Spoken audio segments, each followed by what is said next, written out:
There are many big and powerful creatures in the world of Magic the Gathering, and today I wanted to talk about some ways that you can cheat some of these big creatures into play. Now, before we get into today's episode, quick disclaimer: if I misread any cards or if I'm wrong about a ruling, please correct me in the comments below. I want everyone to have the correct information out there when playing this game. With that out of the way, let's get into it. Some artifacts that cheat big things into play are Quicksilver Amulet, Thran Temporal Gateway, and Dragon Arch. Quicksilver Amulet is 4 for an artifact. Wherever you pay for and tap it, you put any creature from your hand onto the battlefield. Thran Temporal Gateway is 4 for a legendary artifact. Wherever you pay for and tap it, you put any historic permanent card from your hand onto the battlefield. And historic permanents are artifacts, legendaries, and sagas. Dragon Arch, for 5 you get an artifact, you pay 2, tap it, put a multicolored creature card from your hand onto the battlefield. Quicksilver Amulet is fantastic just because you get to put any creature from your hand into play for just 4 mana. Thran Temporal Gateway may only hit artifacts and legendaries, but there are plenty of big legendaries, artifacts, and sagas that you can cheat into play, like the Eldrazi Titans, the Phyrexian Praetors, Blightsteel Colossus, Darksteel Forge, and much more. Dragon Arch is also commendable because you can cheat in some pretty big multicolored creatures for only 2 mana, such as the Ur-Dragon, Tiamat, or any of the big Sliver Lords. And I think it's important to note that you can activate these cards' ability at any time. So if an opponent's attacking you, you can flash in a big creature. Or before the end of your opponent's turn, you can flash in a creature so that way when it comes back to your turn, it doesn't have summoning sickness. Some creatures that cheat other creatures into play are Elvish Piper, Norwood Priestess, and Champion of Ronos. Elvish Piper is crazy good, because for 1 green mana and tapping her, you get to put any creature card from your hand onto the battlefield. 1 mana Blightsteel, 1 mana Ulamog. Not only is this cheating big creatures into play, but it's going to save you a ton of mana so you can play other spells that same turn. Norwood Priestess, by tapping her, you get to put a green creature card from your hand onto the battlefield. However, you can only activate this ability during your turn before attackers are declared. Still, just by tapping her and getting an old Gnawbone seems pretty good to me. Champion of Ronos will make you put a creature into play when you attack as long as you exert him, and exerting just means he won't untap for a turn. Moving on, some great enchantments that cheat creatures into play are Sneak Attack and Lurking Predators. Sneak Attack's really good because for 1 red, you get to put any creature card from your hand onto the battlefield. That creature gains haste, but you have to sacrifice it at the beginning of your next end step. I really think Sneak Attack shines when your creatures have some sort of attack trigger or ETB effect, seeing how they're going to die on your end step. Lurking Predators can generate you so much value. So for 4 and 2 green, you get an enchantment. Whenever an opponent casts a spell, reveal the top card of your library. If it's a creature card, put that card onto the battlefield. Otherwise, you may put that card at the bottom of your library. The fact that you just get to sit there and potentially play creatures for free whenever your opponent casts a spell is just crazy to me. So let's say you're playing a typical game of Commander and each of your opponents play 2 spells apiece. That's 6 cards revealed with Lurking Predators, and saying half of those are creatures is still really good because you didn't have to do anything to get those creatures out on the field besides having Lurking Predators out, of course. And the thing is, the longer that Lurking Predators is on the field, the more profit it will generate you from the amount of spells your opponents will be casting.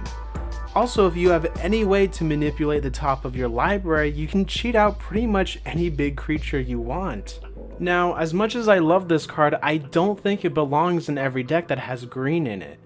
I really think this card shines the brightest in a creature-heavy deck, so that way you're more likely to profit off of it. Moving on to sorceries that cheat creatures out on the field, we got Selva's Stampede, See the Unwritten, Tooth and Nail, and Natural Order. Selva's Stampede is just a value train, so for 4 and 2 green at sorcery speed, Council's Dilemma. Starting with you, each player votes for wild or free. Reveal cards from the top of your library until you reveal a creature card for each wild vote. Put those creature cards onto the battlefield, then shuffle the rest in your library. You may put a permanent card from your hand onto the battlefield for each free vote. So you're getting 4 things just for playing Selva's Stampede. That's so much value. See the Unwritten reveals the top 8 cards of your library, and you may put a creature card from among them onto the battlefield and the rest into your graveyard. But if you control a creature with power 4 or greater, you get 2 creature cards that you get to put on the battlefield instead of 1. That's pretty damn good. Tooth and Nail is a really overpowered card because you either get to tutor for 2 creatures and put them in your hand, or place any 2 creatures from your hand onto the battlefield. But if you pay the Entwine cost, you get to do both of those things. So you not only tutor for those creatures, you get to put them directly into play. Natural Order is also a surprise hit to our opponents. So for 2 and 2 green, as an additional cost to cast Natural Order, sacrifice a green creature. Search your library for a green creature card and put it onto the battlefield, then shuffle your library. Quick little side note, Natural Order can also go fetch creatures that are part green and not just mono green. So for example, we cast Natural Order and sacrifice Birds of Paradise to go get the Ur-Dragon, because the Ur-Dragon is considered a green creature as well as red, black, blue, and white. Pretty powerful if you ask me. Up next, some commanders that love to cheat things into play are Kinnan Bondra Prodigy, Kali of the Vast, and Joyra of the Gitu. Not only is Kinnan super cheap to put out, but he makes it so all your mana dorks and your mana rocks produce an extra 1. He also has an activated ability that lets you look at the top 5 cards of your library and cheat in a non-human creature. Now 7 mana to activate his ability may seem like a lot, but seeing how Kinnan is bolstering your mana dorks and your mana rocks, it's actually pretty easy to get to. Up next we got Kali of the Vast. Kali of the Vast says whenever Kali of the Vast attacks an opponent, you may put an angel, demon, or dragon creature card from your hand onto the battlefield tapped and attacking that opponent. So literally just for attacking, Kalia can cheat in some pretty huge creatures. Master of Cruelties will one-shot somebody with Kalia just as long as your opponent has nothing to defend themselves with. Aurelia is going to give ourselves extra combats so we can cheat in even more things. And Balefire Dragon will continuously decimate our opponent's armies. And finally we got Joyra of the Gitu. Joyra's ability is 2, you exile a non-land card from your hand and put 4 time counters on the exiled card. If it doesn't have suspend, it gains suspend. And what time counters do, on your upkeep you just remove a time counter from the card. When the last time counter is removed, you cast the card without paying its mana cost. If it's a creature, it gains haste.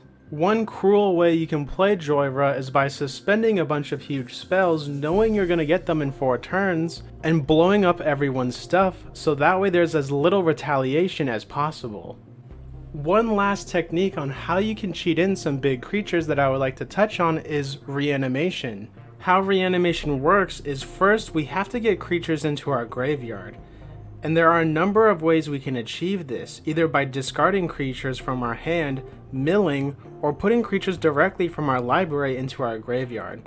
Once we do this, there are a number of spells that take creatures from a graveyard and put them directly into play. Here's an example on how Reanimation can cheat in a big creature. So we got Putrid Imp on the field. We use Putrid Imp's ability to discard a card, he gains flying. We discard Pathrazor of Ulamog. Pathrazor of Ulamog is now in our graveyard. We then play a Reanimation spell like Exhume. So for 1 and a black, each player puts a creature card from their graveyard onto the battlefield. So for 3 mana, we just got an Eldrazi on the field. Pretty impressive.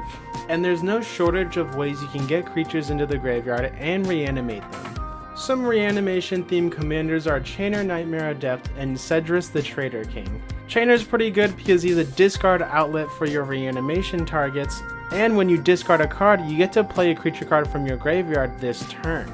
Also, whenever a non-token creature enters the battlefield under your control, if you didn't cast it from your hand, it gains haste until your next turn. And Cedrus gives each creature in your graveyard Unearth for 2 and a black, which means you just reanimate them for a turn, they gain haste, but you remove it from the game at the end of turn or if they would leave play. And while you can only activate Unearth as a sorcery, getting any creature from your graveyard for only 3 mana is still pretty scary for your opponents. All in all, those were some methods on how you can cheat creatures into play. I do hope this video was helpful for you in finding any new cards or techniques you may not have heard of. And as always guys, thank you all for watching and I'll see you all in the next one.